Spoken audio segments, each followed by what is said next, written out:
भाई 1000 भाई 1000 पन्नास भाई 1000 पन्नास भाई अವು ಏನು ಬೇಕು ಕ್ವಾಲಿಟಿ ಬೇಕು आकराशेर भाई आकराशेर भाई आकराशेर भाई 11.5 भाई 11.5 भाई 11.5 मारवा तीन मारवा देखिता ಈ 23,000 ರೂಪಾಯಿ ಗಾಡಿ ಬಾಡಿಗೆ ಆಗೈತ್ರಿ 700 ರೂಪಾಯಿ ಪ್ಯಾಕೆಟ್ ಕ್ವಿಂಟಲ್ ಮಾರ್ಯಾವ್ರಿ ಅದ್ರ ನಮ್ಗೆ ಪಿಸಿಬಿಗೆ 25 ರೂಪಾಯಿ ಪಿಸಿಬಿ ಅದಾವ್ರಿ ಖಾಲಿ ಪಿಸಿಬಿ ರೀ ಮತ್ತು ಬಾಡಿಗೆ 700 ರೂಪಾಯಿ ಮಾರಿದ ನಮ್ಮ ಮತ್ತು ಅಲ್ಲಿ 500-600 ರೂಪಾಯಿಗೆ ಒಂದು ಲೇಬರ್ ಕೊಡ್ಬೇಕ್ರಿ ಅದ್ರಾಗ ಏನು ಉಳಿತೈತಿ ಹೇಳ್ರಿ ಎಲ್ಲಿಂದ ಬಂದ್ರಿ ನಾವು ಮುದ್ದೇಬೇಳ ರೀ ಬಿಜಾಪುರ ಜಿಲ್ಲಾದ ಈಗ ನೀವು ಉತ್ಪಾದನೆ ಮಾಡಕ್ಕೆ ಎಷ್ಟು ಖರ್ಚು ಬರ್ತದೆ ಹೆಂಗ್ರಿ ತಯಾರು ಮಾಡಕ್ಕೆ ಎಷ್ಟು ಖರ್ಚು ಬರ್ತದೆ ಈಗ ಒಂದು ಲೋಡ್ನಿಂದ 1 ಲಕ್ಷ ರೂಪಾಯಿ ಖರ್ಚು ಐತ್ರಿ ನಾವು ಒಂದು ಲೋಡಿಗೆ 1 ಲಕ್ಷ ರೂಪಾಯಿ ಖರ್ಚು ರೀ ಗಾಡಿ ಬಾಡಿಗೆ ಆಳು ಓಳು ಎಲ್ಲ ಊಟ ಕೂಡ ಅದು ಜಾಸ್ತಿ ಇದೆ ಹೊರಗೆ ಎಷ್ಟು ಹೋಗ್ತಾ ಇಲ್ಲ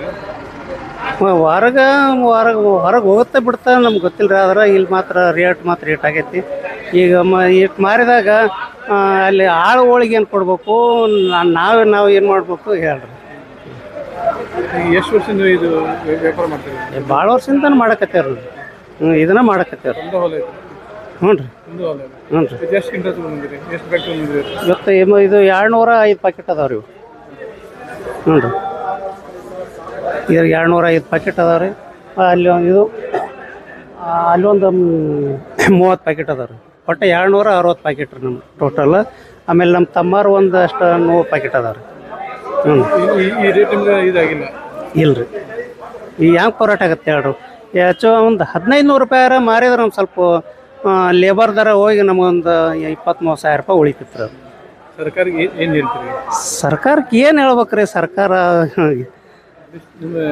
ದುಡ್ಡು ಬರ್ಬೇಕಾಗ್ತದೆ ಅದು ಬರ್ಬೇಕಾರೆ ಆದ್ರೆ ಏನು ಮಾಡಬೇಕು ಮತ್ತು ದಾಂಡಿನ ಇಡೀ ಮಾರ್ಕೆಟ್ನ ಹಿಂಗೈತೆ ನಾವು ಸರ್ಕಾರಕ್ಕೆ ನಾವು ಅನ್ನೋದಾರ ಏನು ಹೇಳ್ಬೇಕು ಹೇಳ್ರಿ ಅದು ಒಂದೊಂದು ಟೈಮ್ದಾಗ ಆಗಿರ್ತೈತೆ ರೀ ರೇಟ್ ಅವಾಗ ಬೇಕಾದಾಗ 4,000 5,000 ತನಕ ಆಗ್ಯದ್ರಿ ಅವಾಗ ಆದ್ರೆ ಏನು ನಮ್ಮ ದುರಾದೃಷ್ಟ ಈಗ ಆಗಿಲ್ಲ ಏನಾಗೈತಿ ಯುದ್ಧನೂ ಚಲಿತೆ ಹೊರಗೆ ಹೋಗ್ತಾ ಇಲ್ಲ ಮತ್ತು ಹೋಟೆಲ್ಲು ಬಂದದ ಸಾಕಷ್ಟು ಭಾಳ ಐತೆ ಅದು ಏನೋ ಇದು ಹೇಳ್ತಾರಲ್ರಿ ಏನೋ ಅದು ಇರಾನ್ ಯುದ್ಧದ್ದು ಆ ಯುದ್ಧದ್ದು ಅದು ಒಂದೇ ಇರಾನ್ ಮತ್ತು ಬೇರೆ ದೇಶ ಯಾವ ಇಲ್ಲನ್ರಿ ಇರಾನ್ ಒಂದೇ ಯುದ್ಧ ಹೇಳಿದ್ರೆ ಹೆಂಗೆ ಹೇಳ್ರಿ ಅದು ಎಲ್ಲ ಯಾವುದೇ ಮಾಲ್ ಕೇಳಿದ್ರು ಇರಾನ್ದಾಗ ಯುದ್ಧ ನಡೆದೈತಿ ಅದಕ್ಕೆ ಮಾಲ್ ರೇಟ್ ಜಾಸ್ತಿ ಆಗ್ಯದ ಅಂತ ಹೇಳ್ತಾರೆ ಅಲ್ಲಿ ಮತ್ತು ನಮ್ಮ ಭಾರತದಾಗ ಯಾವ್ದು ಮಾಲ್ ತಯಾರಾಗಂಗಿಲ್ಲ ರೀ ಪ್ರತಿಯೊಂದೂ ಇರಾನ್ ಸುದ್ದಿನೇ ಹೇಳ್ತಾರೆ ಯುದ್ಧನೇ ಹೇಳ್ತಾರೆ ಈಗ ಇದರಿಂದ ರೈತರ ಜೀವನ ಹೆಂಗೆ ನಡೆಸ್ಬೇಕು ರೈತರ ಜೀವನ ಭಾಳ ಕಷ್ಟ ಐತ್ರಿ ಹ್ಞೂ ರೀ ಈಗ ಕೂಲಿ ಮಾಡಿ ಕೆಲಸ ಮಾಡೋನಿಗೇನು ಹೆಚ್ಚಿಗೆ ಪಗಾರ ರೀ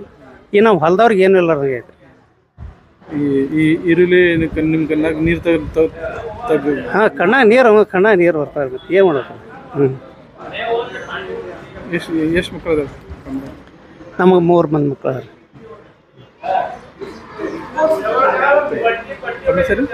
ನಮ್ಮ ಹೆಸರು ನಿಂಗಪ್ಪ ರೀ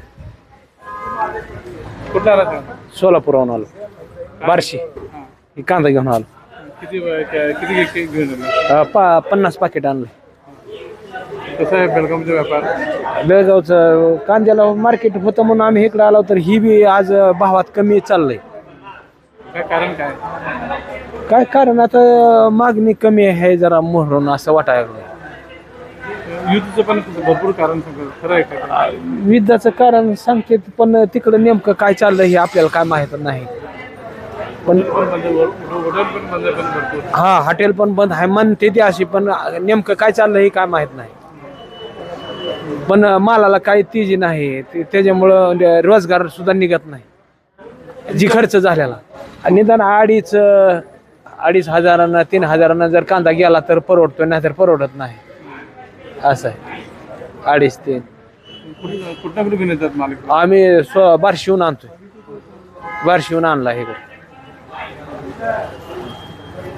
बार्शी सोलापूर हॉटेल बंद हा बार्शीहून आला माल हे हा येतो निदान 2,500 हजारांना 3,000 जर कांदा गेला तर परवडतोय नाही तर परवडत नाही असं आहे 2.5-3 कुठं घेऊन येतात मालिक आम्ही बार्शीहून आणतोय बार्शीहून आणला हे